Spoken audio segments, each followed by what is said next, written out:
Hello दोस्तों, welcome back. एक बार फिर स्वागत है आप सभी का आज के सेशन में।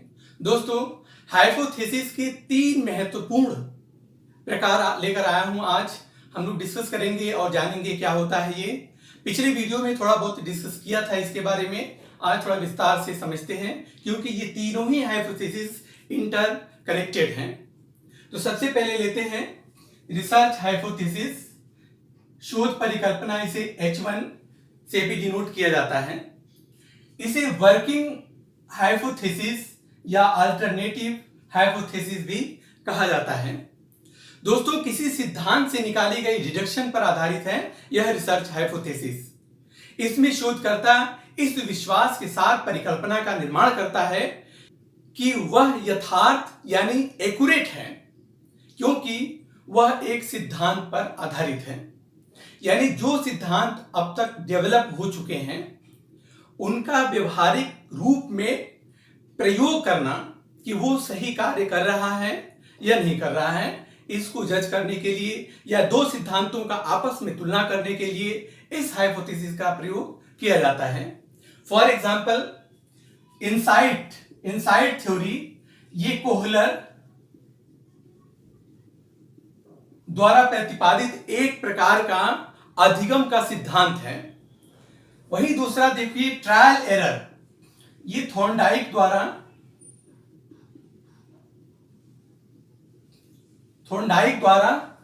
प्रतिपादित अधिगम का एक सिद्धांत है। दोनों एक सिद्धांत हैं जो विकसित हो चुके हैं। अब यदि शोधकर्ता दोनों सिद्धांतों की आपस में तुलना करना चाहता हो, यानी तुलना करने के लिए शोध करना चाहता हो, तो वो क्या परिकल्पना बना सकता है। जैसे वो परिकल्पना बना सकता है कि व्यक्ति सूझ द्वारा प्रयास त्रुटि की अपेक्षा जल्दी सीखता है। एक सिद्धांत ये है और दूसरा सिद्धांत ये है। दोनों सिद्धांत की तुलना करने के लिए वो शोध करता है और परिकल्पना करता है कि व्यक्ति सूझ द्वारा प्रयास एवं त्रुटि की अपेक्षा जल्दी सीखता है। ये थे रिसर्च हाइपोथेसिस के एग्जांपल। नेक्स्ट लेते हैं नल हाइपोथेसिस, यानी शून्य परिकल्पना। थोड़ी इसकी टर्मिनोलॉजी के बारे में बताना चाहूंगा। इसे H0 से डिनोट किया जाता है। नल जो है जर्मन भाषा का शब्द है जिसका अर्थ होता है शून्य यानी जीरो। वहीं हाइपोथेसिस दो शब्दों से मिलकर बना है, हाइपो एंड थीसिस, जहां हाइपो का अर्थ होता है संभावित या जिसकी पुष्टि की जा सके, क्या जिसकी पुष्टि की जा सके। वहीं थीसिस का अर्थ होता है समस्या समाधान का कथन। दोनों शब्दों को या दोनों को अगर हम आपस में मिलाते हैं तो वो इस प्रकार बन सकता है कि संभावित कथन जो समस्या का समाधान प्रस्तुत करता है। ये हाइपोथेसिस की मीनिंग बनी। दूसरे अर्थों में किसी विशेष समस्या का प्रस्तावित जांचनीय उत्तर ही परिकल्पना कहलाता है। ये हम लोग पिछले वीडियो में भी पढ़ चुके हैं, समझ चुके हैं। एक बार फिर इसका रिवीजन हुआ। इस प्रकार नल हाइपोथेसिस का क्या अर्थ निकला। नल हाइपोथेसिस यानी शून्य परिकल्पना। नल हाइपोथेसिस को अलग अलग समझने के बाद अब इसका अर्थ समझते हैं क्या होता है। नल हाइपोथेसिस यानी शून्य परिकल्पना वह परिकल्पना है जो यह बताती है कि दो चरों यानी दो वेरिएबल्स का आपसी अंतर शून्य है। यानी दो वेरिएबल में किसी तरह का कोई अंतर नहीं है। बात आई समझ में। इसको इस तरह से भी कह सकते हैं कि दो चरों में कोई सार्थक अंतर नहीं है। अंतर नहीं है कोई हम नल हाइपोथेसिस कहते हैं। इसलिए इसे निगेटिव हाइपोथेसिस, क्योंकि ये नहीं में बनाया जाता है इसलिए निगेटिव हाइपोथेसिस कहा जाता है। साथ ही यह इस हाइपोथेसिस का जस्ट उल्टा होता है। रिसर्च हाइपोथेसिस का नल हाइपोथेसिस क्या होता है, उल्टा होता है। दूसरे इसे डायरेक्शनल हाइपोथेसिस कहा जाता है क्योंकि इसमें डायरेक्शंस का पता होता है कि हमें हां या ना, छोटा बड़ा, सही गलत, यानी डायरेक्शंस का बोध होता है हमें। इसे हाइपोथेसिस ऑफ नो इफेक्ट भी कहा जाता है, या इसे नो डिफरेंसेस हाइपोथेसिस भी कहते हैं। दोस्तों, नल हाइपोथेसिस जो होता है वो एक काल्पनिक मॉडल है। क्या है? एक हाइपोथेटिकल मॉडल है। क्या है?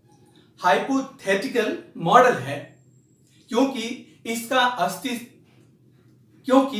इसका अस्तित्व वास्तविक रूप में नहीं होता है। अब देखिए, नल हाइपोथेसिस जब रिजेक्ट होता है तो रिसर्च हाइपोथेसिस क्या होता है? एक्सेप्ट हो जाता है।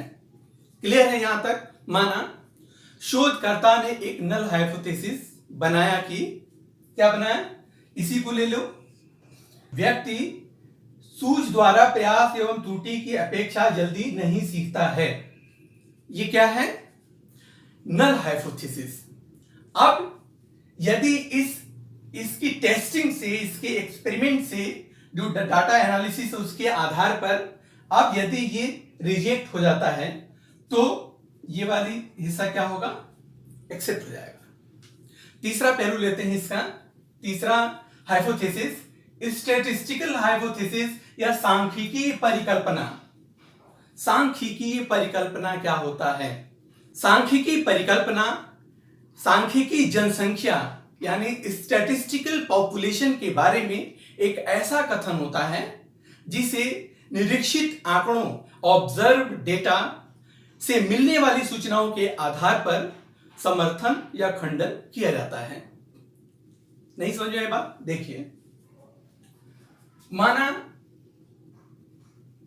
पहले हम यहां ये समझते हैं कि सांख्यिकीय जनसंख्या होता क्या है। सांख्यिकीय जनसंख्या, स्टैटिस्टिकल पॉपुलेशन। देखिए, किसी वस्तु, किसी घटना या किसी व्यक्ति के बारे में, किसी वस्तु, किसी घटना या किसी व्यक्ति के बारे में किए गए ऑब्जर्वेशन को न्यूमेरिकल क्वांटिटी में बदलना, इसे क्या कहते हैं? सांख्यिकीय परिकल्पना। अभी और क्लियर हो जाएगा। कोई शोधकर्ता, माना कोई शोधकर्ता ग्रुप ए और ग्रुप बी में एज डिफरेंसेस का अध्ययन करना चाहता है।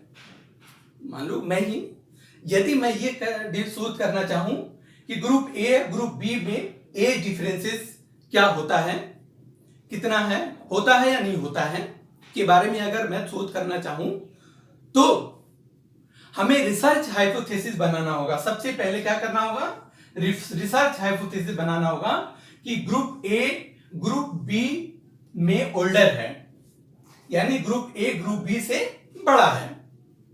अब इस परिकल्पना को सांख्यिकीय परिकल्पना में बदलना होगा। इसमें सांख्यिकीय परिकल्पना में बदला जाएगा।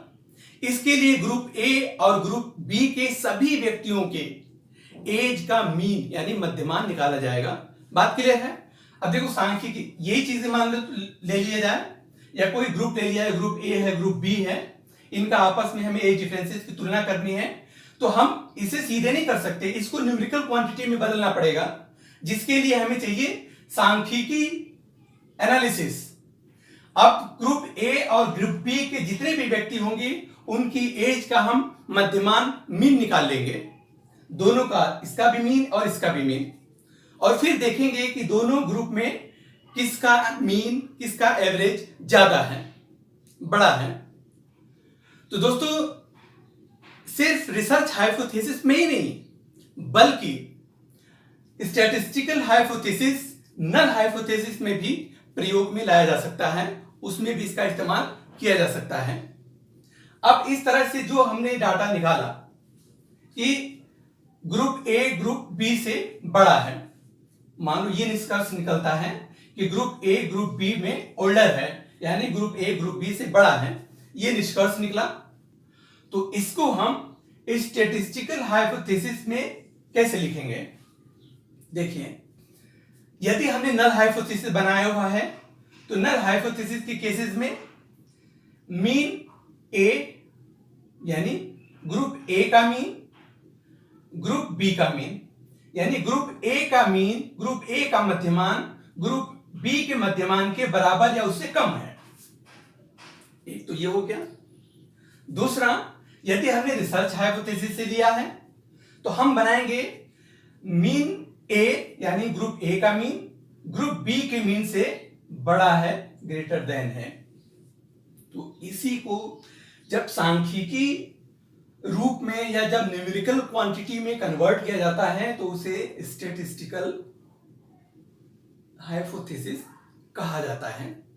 तो इस तरह से ये तीनों ही हाइपोथेसिस आपस में इंटर कोरिलेटेड हैं।